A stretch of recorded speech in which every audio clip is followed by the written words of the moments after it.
Hello everyone, I'm Minoxen, and this is episode 2 of my War Thunder tank spotlight featuring the Sherman Firefly. And to review this tank, we're going to use the holy trinity of tank design: armor, firepower, and mobility. Most of the differences between the premium and the standard Firefly are in the armor, so let's start there. For frontal armor, the Firefly has 51mm placed at a 56-degree angle, giving an effective armor of around 80 to 90mm.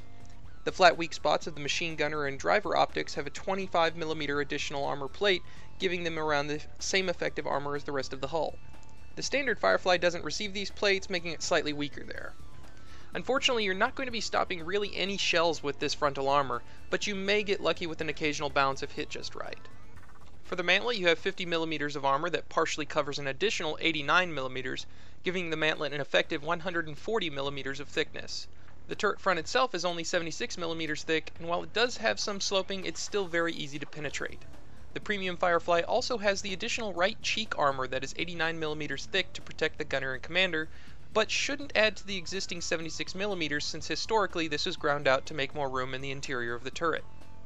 The tank side has 38mm of armor with applique 25mm plates added over the old weak spots. They're not present on the standard VC Firefly and don't really do much to stop penetration at this tier anyways. The turret thins down to 51mm on the side with angles between 2 and 38 degrees. The rear hull keeps the 38mm of the side, and the turret maintains the 51mm of thickness, but the radio box eliminates any sloping and offers a great spot to be killed from behind. You can research applique track armor to improve your odds of survival, but it's a very minor improvement and you might not even decide to equip it to save the weight. For camouflage, this tank could use some bushes for better hiding in hedgerows, but they don't really have any weak spots that camo can fix. Overall, this whole tank's armor is a massive weakness. It's a battle rating 3.7 tank's armor with fewer crew members to survive being hit. Your gunner and commander are on your right side of the turret, so try to remember to position the turret to protect them when receiving fire so at least you can get a chance to fire back. The large profile of the tank also makes you a big target, but can sometimes be useful when making use of the 17-pounder. And with that, let's talk about the Firefly's firepower. The Ordnance quick-firing 17-pounder is a powerful gun that is featured in many of the British tanks in Tier 3 and 4. Unlike many of the other tanks with this gun, the depression is limited to -5 degrees, but the elevation has a solid 25. The turret's rotation speed is good at 22.4 degrees per second, and a great maximum reload speed of 5.9 seconds. For ammo, you have 5 options, but ultimately you'll want to unlock and use the Shot Mark 8 with the 168mm of penetration at 100 meters. It retains its penetration much better than the other rounds. Besides possibly bringing a few HE shells for killing anti-air quickly, the only other round that you should bring in numbers is the smoke round that was added in 1.69. With the smoke rounds, this tank gains a strong support function for taking caps and denying enemy line of sight. Thankfully, all the rounds have a high muzzle velocity, so aiming them is easy. Sadly, the gun stabilization system is removed from the Firefly, which makes firing on the move nearly impossible.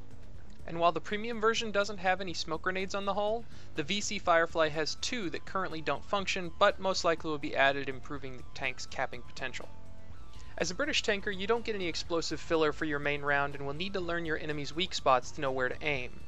The Firefly can hold up to 77 rounds, but like a lot of tanks, you will want to cut this down to make an ammo explosion less likely. While the Garage model displays 12 racks, it really only has 10. By bringing 46 rounds, you eliminate racks 1 through 4, leaving only the lower right of your hull vulnerable to detonation. And now we can move on to the final member of the Trinity, mobility.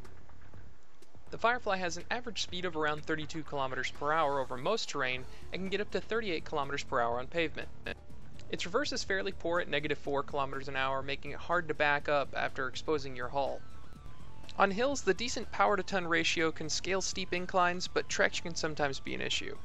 The Sherman uses controlled differential steering, which gets it around 11.3 degrees per second in neutral, and while moving that drops to around 10.3. For a 4.7 lineup, I'm going to recommend the A30 SP Avenger as your option for mobility with high horsepower and top speed. The Churchill Mark 7 is your only option for a heavy, but I wouldn't recommend it since it has little to offer for firepower and mobility. Your anti-air can be filled with the Crusader Mark 1 or 2, but my preference is for the 2. For lawnmowers and ground battles, the Firefly FR Mark 5 carries 16 RP3 rockets, and the Premium Typhoon can bring 8 rockets if you're wanting a premium option. For air superiority, the Spitfire wins out with great climb and turning capabilities. To wrap up my spotlight, I'll say that overall the tank is a good gun, but suffers from poor survivability and average mobility. Here's some gameplay tips to keep in mind. When engaging an enemy, remember your gun depression is only -5, so don't expect to hold a steep grade or a hill hump. And while camo doesn't hide any particular weak spots, it can greatly aid in concealing your position. Remember to take advantage of the tank's high profile to fire over obstacles while hull down, or to peek over hedgerows and binocular snipe. Bring plenty of smoke rounds, they're a great addition to the game. Remember to reduce your ammunition to a maximum of 46. Otherwise, just play this tank like you would a tank destroyer and support your team. And lastly, remember to identify the battle rating of the match using the spawn point requirements to bring your Firefly. Please be sure to like, subscribe, and comment below with your suggestions and thoughts. Also, come visit me on Twitch and Twitter. If you enjoyed this and would like to see more, check the description or annotation for a link to my Tank Spotlight playlist. War Thunder is free to play, and if you want to try it out, please use my referral link in the description to support the channel. Thanks again for watching, and I'll catch you next time.